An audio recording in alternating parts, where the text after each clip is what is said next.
ప్రధాని మోదీ ఫ్రాన్స్ పర్యటన కొనసాగుతోంది. ఫ్రాన్స్ రాజధాని ప్యారిస్ లో ప్రధాని మోదీ ఉన్నారు. ఎన్ఆర్ఐలను ఉద్దేశించి మోదీ ప్రసంగం కొనసాగుతోంది. భారత్ మాతాకి జై అంటూ హాల్ అంతా కూడా నినాదాలు మార్మోగిపోయాయి. ఈ నినాదాలు వింటుంటే ఆనందంగా ఉంది అంటున్నారు ప్రధాని మోదీ. భారత్ లోనే ఉన్నట్లుంది అంటున్నారు. ఫ్రాన్స్ రాజధాని ప్యారిస్ లో ప్రధాని మోదీ పర్యటన కొనసాగుతోంది. ప్రస్తుతం మోదీ మాట్లాడుతున్న లైవ్ మనం చూస్తున్నాం.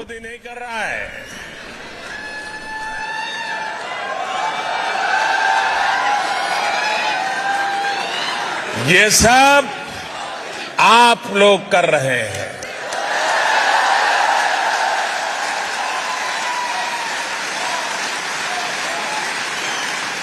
हमारा पीपल टू पीपल कनेक्ट दोनों देशों को लोगों के बीच आपसी विश्वास इस साझेदारी का सबसे मजबूत आधार है। यहां नमस्ते फ्रांस फेस्टिवल होता है तो भारत में लोग मॉनसून इंडिया का आनंद उठाते हैं। हम दोनों देशों की हेरिटेज हो या हिस्ट्री, आर्ट हो या एस्थेटिक्स, क्राफ्ट हो या क्रिएटिविटी, कुजीन हो या कल्चर, फैशन हो या फिल्म, ये सब हमें जोड़ते हैं, ये सब हमें साथ लाते हैं। फ्रांस के फुटबॉलर उनकी पॉपुलैरिटी तो आप इंडिया आकर के देखिए। किलियन मापे के जितने फ्रेंड्स फ्रांस में नहीं होंगे, उससे ज्यादा वो भारत के युवाओं में सुपरहिट है।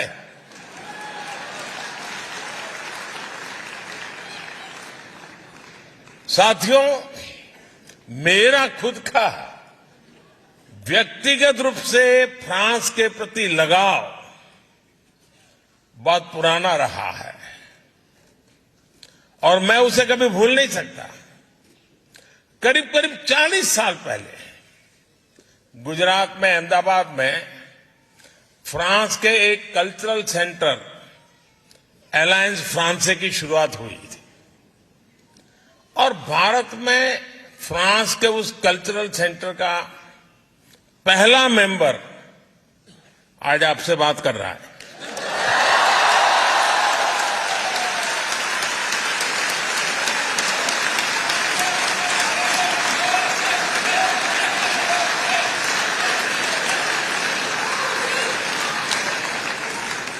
और मजा इस बात की है कि कुछ साल पहले फ्रांस सरकार ने पुराने रिकॉर्ड में से मेरा वहां का आई कार्ड वो निकालकर उसका जेरोक्स मुझे दिया था और वो उपहार मेरे लिए आज भी अनमोल है।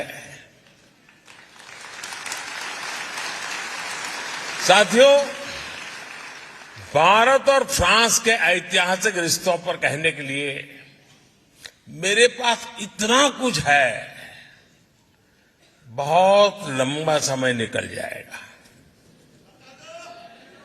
फिर आपका क्या होगा?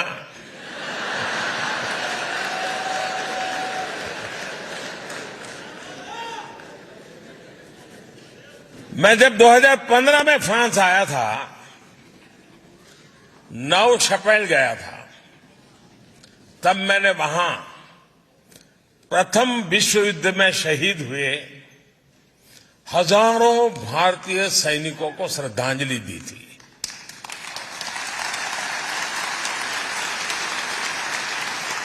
सौ साल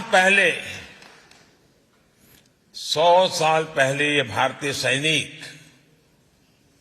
फ्रांस के गौरव की रक्षा करते हुए, अपना कर्तव्य निभाते हुए फ्रांस की धरती पर शहीद हुए थे।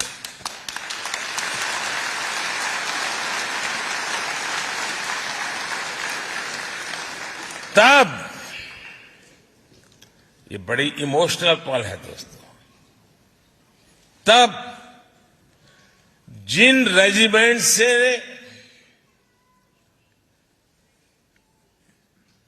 उन जवानों ने, उस रेजिमेंट के जवानों ने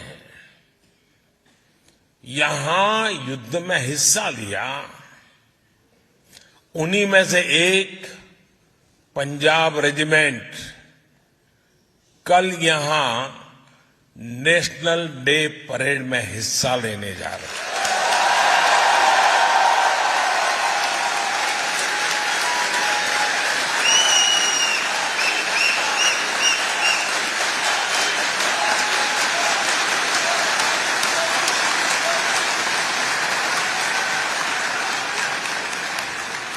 सौ साल का ये इमोशनल कनेक्ट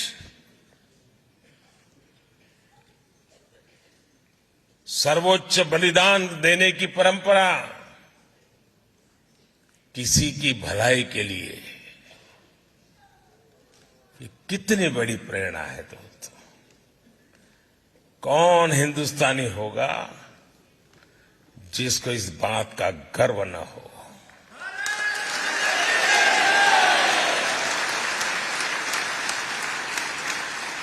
उस समय निभाए गए कर्तव्य को, समर्पण को इस धरती पर आज इतने गौरव से, सम्मान से याद किया जा रहा है। Thank you France.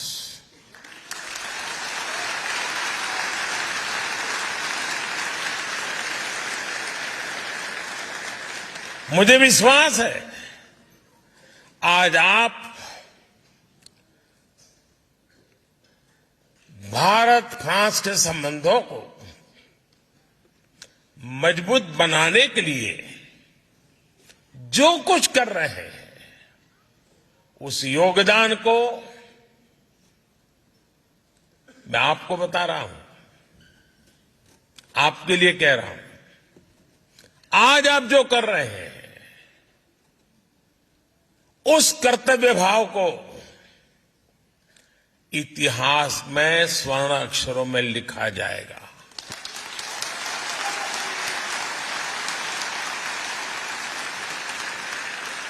साथियों, फ्रांस का गौरवगान करते हुए महात्मा गांधी ने कहा था, लिबर्टी, इक्वालिटी एंड फ्रेटर्निटी, दुनिया को इन तीन शब्दों की शक्ति समझाने वाला देश फ्रांस है। यह महात्मा गांधी ने कहा था। जिस समय विश्व के अधिकांश देश भारत को सिर्फ आधिपत्य जमाने की दृष्टि से देखते थे, तब नोबेल पुरस्कार विजेता रोमा रोला ने कहा था, India is the mother of our civilisation.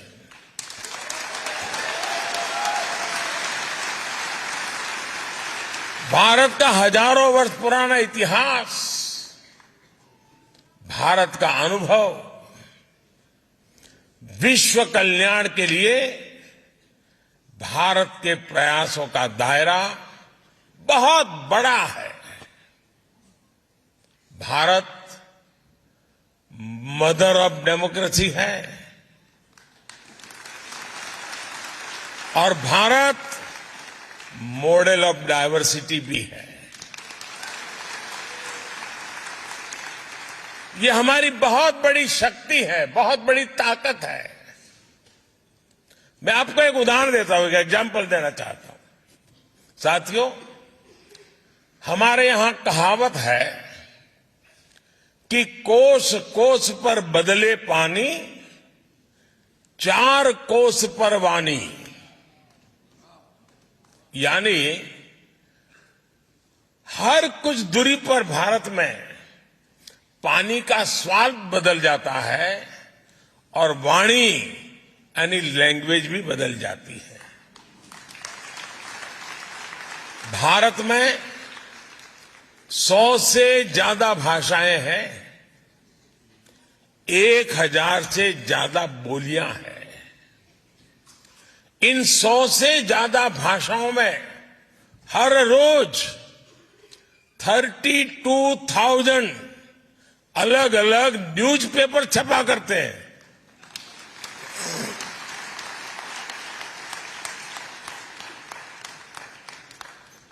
इन 100 से ज्यादा भाषाओं में 900 से ज्यादा न्यूज ब्रॉडकास्ट यानी चैनल्स पर, टीवी पर न्यूज ब्रॉडकास्ट होते हैं।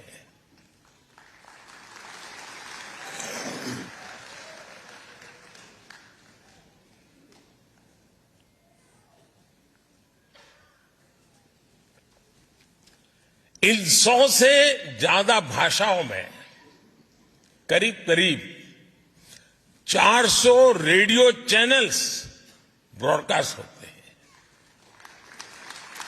भारत में आज भी लिखने के लिए अनेक लिपियां हैं, स्क्रिप्ट्स हैं। हमारे लिए ये गर्व की बात है कि भारत अपनी इस महान परंपरा को आज भी जीवंत बनाए हुए है। भारत के स्कूलों में, भारत के अलग अलग कोनों में करीब करीब 100 भाषाएं पढ़ाई जाती हैं और बहुत से लोगों को ये पता नहीं होता कि दुनिया की सबसे पुरानी भाषा तमिल भाषा है।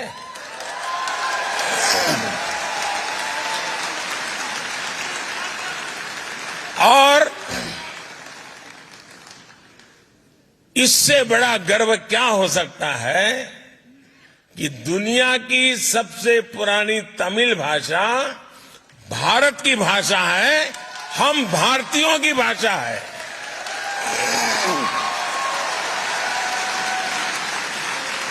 और साथियों, भारतीय भाषाओं की इस डायवर्सिटी का आनंद अब दुनिया भी ले रही है। कुछ दिन पहले आपने देखा होगा, टेनिस लीजेंड रॉजर फेडरर को विंबलडन ने थलाइवा कहा था।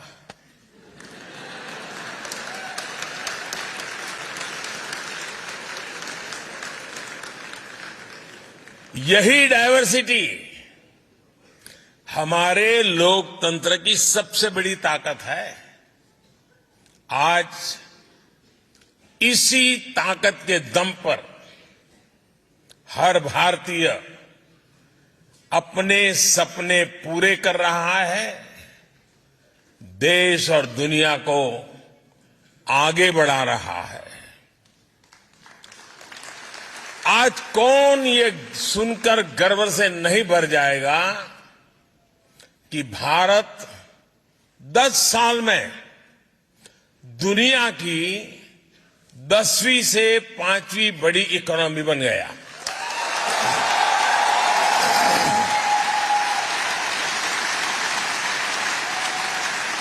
और ये गर्व सिर्फ भारतीयों को ही नहीं होता है। आज पूरी दुनिया ये विश्वास करने लगी है कि भारत को $5 ट्रिलियन इकोनॉमी बनने में देर नहीं लगेगी।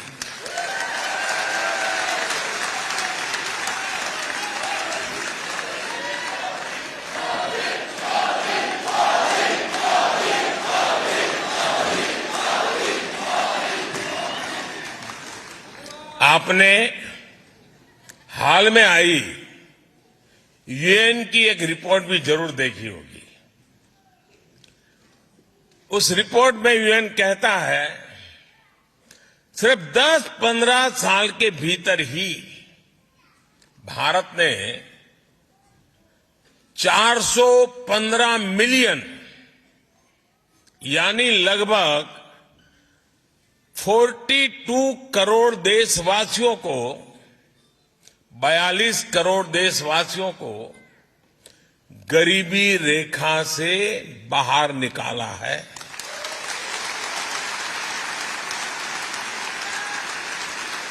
आप कल्पना कर सकते हैं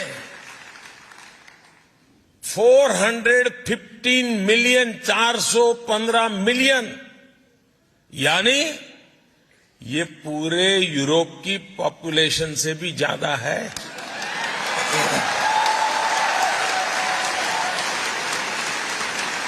ये पूरे अमेरिका की पॉपुलेशन से भी ज्यादा है। आईएमएफ की भी एक स्टडी कहती है कि भारत में एक्सट्रीम पॉवर्टी अब खत्म होने के कगार पर है।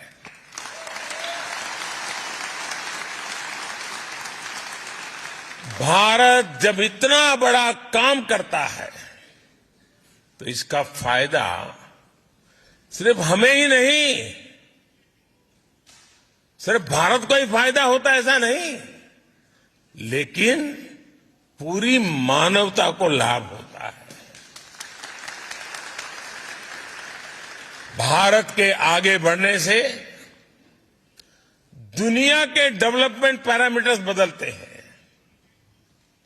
उनमें सुधार में एक उछाल आ जाता है और दुनिया के दूसरे गरीब देशों को भी विश्वास आता है कि हां, हालात बदल सकते हैं, गरीबी दूर हो सकती है।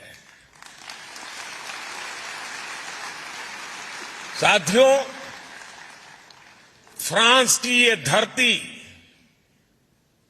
इस बात की गवाह है कि किसी भी देश में परिवर्तन के पीछे परिश्रम होता है, उस देश के नागरिकों का पसीना होता है। भारत की धरती भी आज एक बड़े परिवर्तन का गवाह बन रही है। इस परिवर्तन की कमान भारत के नागरिकों के पास है, भारत की बहनों बेटियों के पास है, भारत के युवाओं के पास है।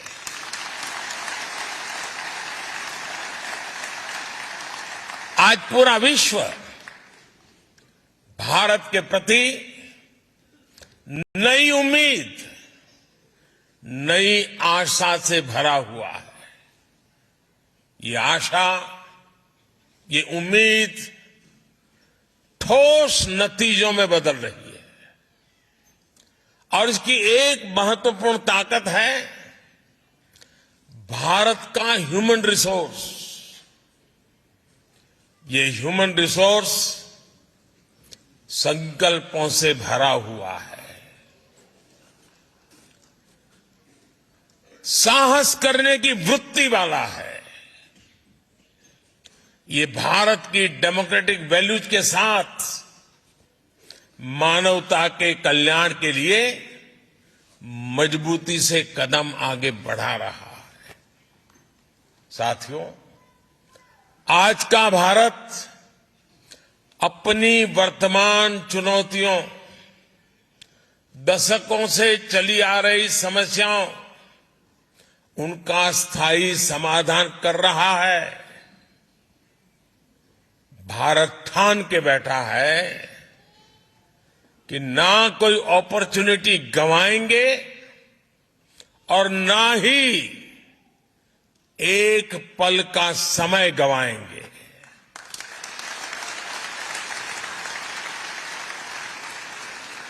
हम पूरी ताकत से देश के भविष्य को उज्जवल बनाने, आने वाली पीढ़ियों के भविष्य को उज्जवल बनाने में जुटे हैं। और मेरे साथियों, मैं आपको कहना चाहता हूं, मेरी तरफ से कहना चाहता हूं, मैं भी संकल्प लेकर के निकला हूं।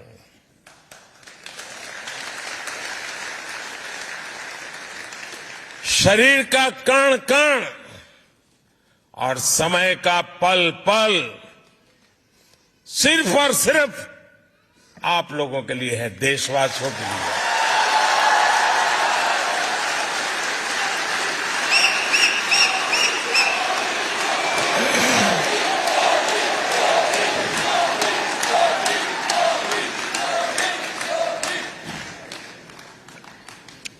साथियों, आज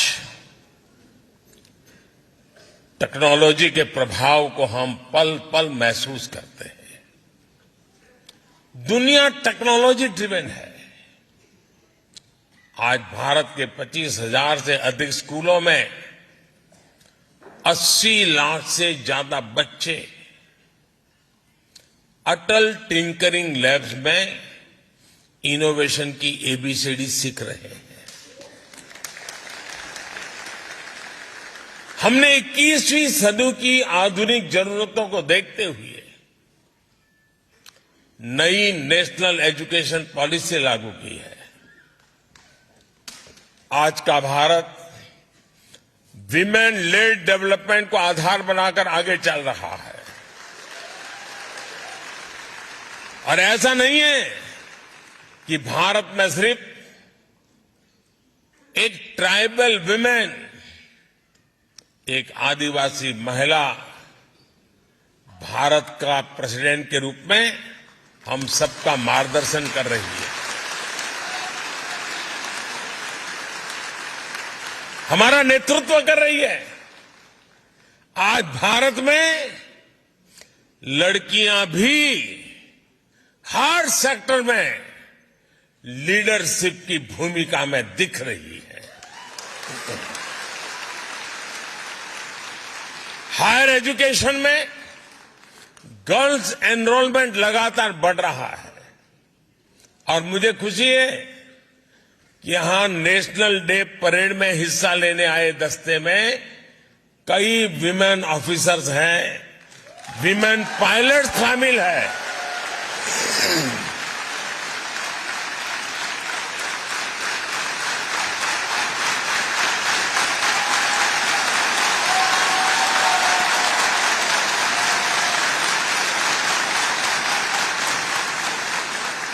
साथियों, 21वीं सदी की दुनिया टेक्नोलॉजी और टैलेंट के दम पर ही आगे बढ़ेगी। भारत और फ्रांस के बीच साझेदारी का ये बहुत बड़ा आधार है। हमारा स्पेस प्रोग्राम इसका प्रमाण है। थुम्बा में जब साउडिंग रॉकेट स्टेशन के निर्माण की बात आई तो फ्रांस ही था जो मदद के लिए आगे आया। उसके बाद से हम दोनों देशों ने स्पेस सेक्टर में बहुत लंबा सफर तय किया है। आज हम एक दूसरे के सैटेलाइट्स लॉन्च कर रहे हैं और आपको खुशी होगी, अभी जब मैं आपसे बात कर रहा हूं तो भारत में चंद्रयान 3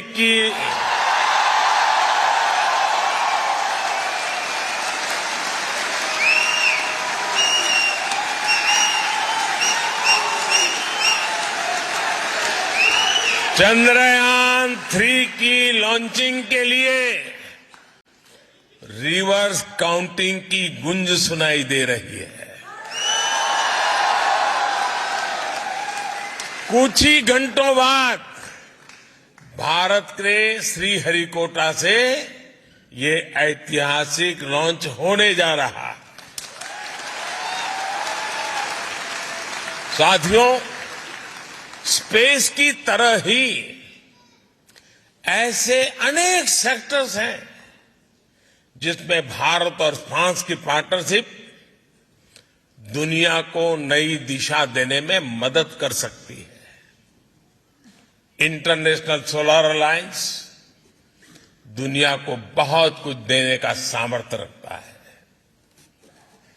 अब ऐसी पार्टनरशिप हम clean energy, critical and strategic technologies, clean transportation, electronics and communications, circular economy, health and nutrition, ऐसे कई सेक्टर में, हर सेक्टर में सशक्त करने का काम साथ मिलकर कर रहे हैं। बहुत कम लोगों को पता होगा, भारत और फ्रांस मिलकर बहुत लंबे समय से आर्कियोलॉजिकल मिशन पर भी काम कर रहे हैं और इसका विस्तार चंडीगढ़ से लेकर लद्दाख तक फैला हुआ है। साथियों, भारत फ्रांस पार्टनरशिप को मजबूत करने वाला एक और सेक्टर है डिजिटल इंफ्रास्ट्रक्चर। ये इंडस्ट्री 4.0 उसका भी बहुत बड़ा आधार है। आज दुनिया का, और आपको जरूर गर्व होगा ये सुनकर के, आज दुनिया का 46% real time digital transaction Bharat में होता है।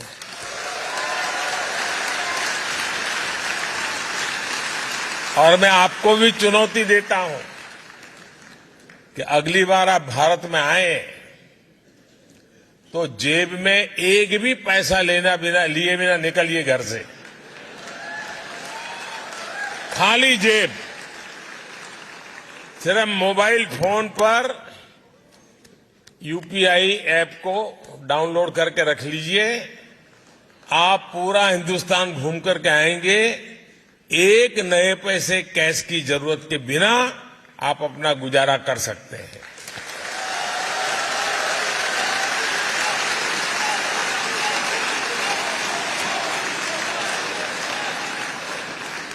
आज भारत में banking service 24/7 any time anywhere लोगों की फिंगर टिप पर है। डायरेक्ट बेनिफिट ट्रांसफर गवर्नेंस का हिस्सा बन चुका है। भारत का यूपीआई हो या फिर दूसरे डिजिटल प्लेटफॉर्म्स, ये देश में बहुत बड़ा सोशल ट्रांसफॉर्मेशन लाए हैं। और मुझे खुशी है कि भारत फ्रांस इस दिशा में भी मिलकर काम कर रहे थे। फ्रांस में भारत के यूपीआई के उपयोग को लेकर भी समझौता हो गया है।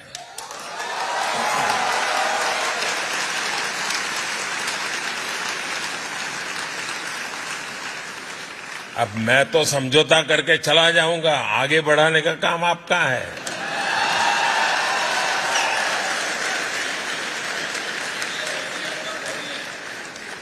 साथियों, आने वाले दिनों में इसकी शुरुआत आईफेल टावर से की जाएगी। यानी अब भारतीय टूरिस्ट मोबाइल ऐप के जरिए आईफेल टावर में रुपये में भुगतान कर पाएगा।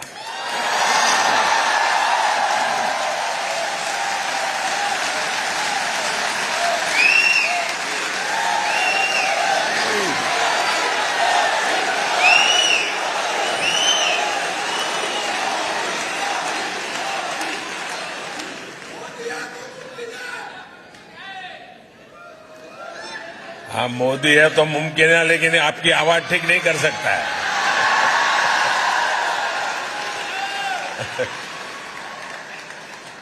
साथियों, अब से कुछ देर बाद यहां यानी कुछ हफ्ते महीने लग सकते हैं, यहां सरजी प्रीफेक्चर में भारत के महान संत तिरुवल्लुवर जी की प्रतिमा स्थापित की जा रही है।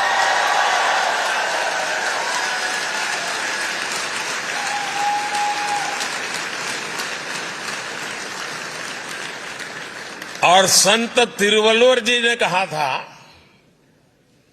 इंद्रू पौड़ुदिन पेरित उवक्कुम तन मगैने चांड्रोन एनकेट ताय।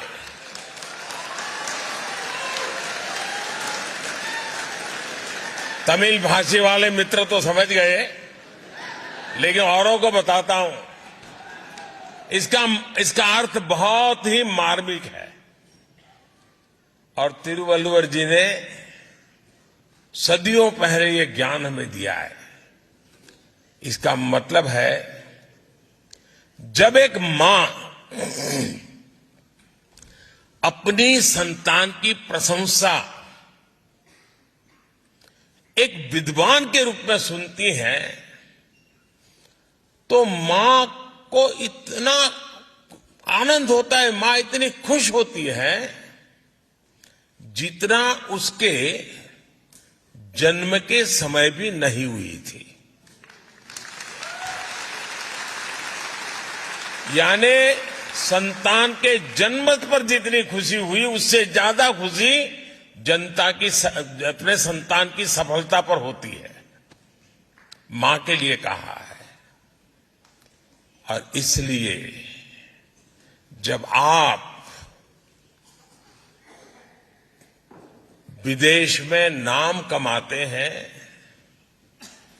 जब दुनिया आपकी प्रशंसा करती है, तो मां भारती को भी वैसी ही खुशी होती है।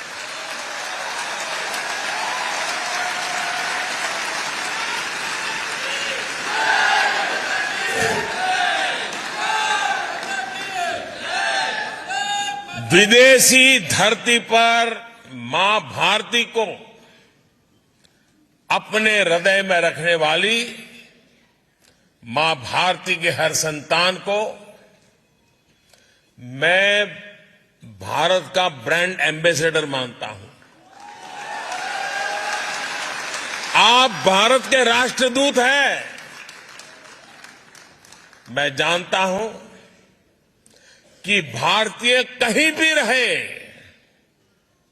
लेकिन अपना दिल भारत के लिए भी धड़कता है।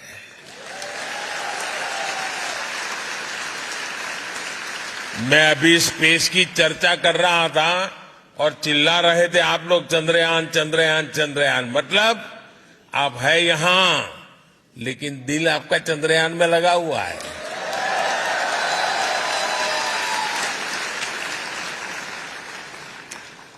इसलिए ही फ्रांस सहित पूरी दुनिया में फैला हुआ हमारा जो इंडियन डायस्पोरा है, उस इंडियन डायस्पोरा ने रेमिटेंस का नया रिकॉर्ड बना दिया है। आप लोगों ने नया रिकॉर्ड बनाया है। बताऊं आपको? आपको पता नहीं है ना? हाँ। कोई बात नहीं, आपके पराक्रम के गीत भी मैं गाता रहता हूं।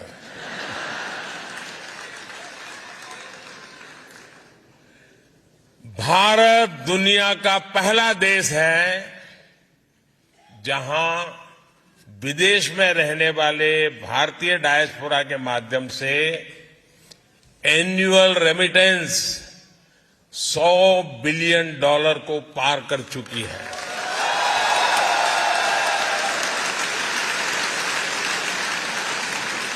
और खुशी की बात है कि आपका ये योगदान निरंतर बढ़ रहा है।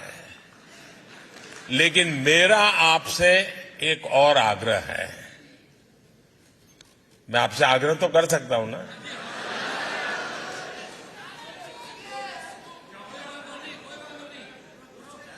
यार कहने में क्या जाता है? मोदी थोड़ा पूछने के लिए आने वाला है। मेरा आपसे आग्रह है, आपको अब भारत में निवेश के लिए भी पूरे उत्साह से आगे आना होगा। भारत अब अगले 25 वर्षों में विकसित होने के लक्ष्य पर काम कर रहा है। इसमें आपकी भूमिका भी बड़ी है। आप जिस भी सेक्टर में काम कर रहे हैं, उससे जुड़ी संभावनाओं को जरूर भारत में एक्सप्लोर करें। आज हर इंटरनेशनल एजेंसी कह रही है कि भारत आगे बढ़ रहा है, भारत ब्राइट स्पॉट है। भारत में इन्वेस्टमेंट की अभूतपूर्व अपॉर्चुनिटी बन रही है। आप भारत में इन्वेस्ट करिए। और आप जो जब कह रहा हूं ना, तो बाद में शिकायत मत करना कि मोदी ने तो बताया ही नहीं था।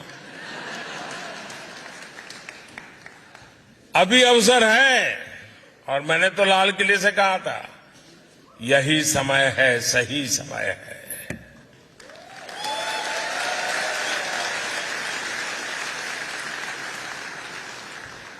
और जो पल जल्दी पहुंचेगा वो ज्यादा लाभ उठाएगा, जो देर से आएगा वो इंतजार करेगा। अब मौका लेना, कितना जल्दी लेना है, आप पर मैं छोड़ देता हूं। साथियों, इसलिए आइए और भारत में निवेश करिए। भारत सरकार विदेशों में बसे या काम कर रहे भारतीयों की सुविधा और सुरक्षा, इसके लिए भी पूरी तरह कमिटेड है। जंग का मैदान हो या फिर प्राकृतिक आपदा, भारत अपने नागरिकों को संकट में देखकर सबसे पहले एक्शन में आता है। यूक्रेन हो या सूडान, यमन हो या अफगानिस्तान, इराक हो या नेपाल, हमने भारतीयों की सुरक्षा के लिए पूरी ताकत लगाई है। विदेश में रह रहा हर भारतीय हमारे लिए उतनी ही प्राथमिकता है जितना हिंदुस्तान में रहने वाला मेरा देशवासी है।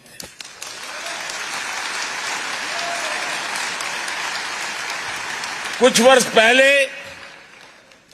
जब नीति आयोग बना, तो हमने इंडियन डायस्पोरा के सामर्थ्य और योगदान को उचित स्थान दिया है। इसमें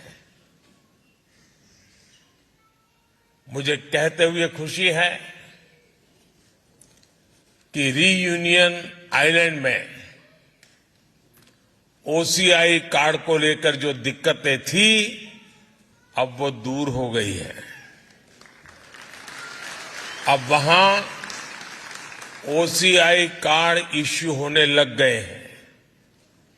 अब हम कोशिश कर रहे हैं कि मार्टिनिक और ग्वादेलूप में भी इसका समाधान निकाला जाए।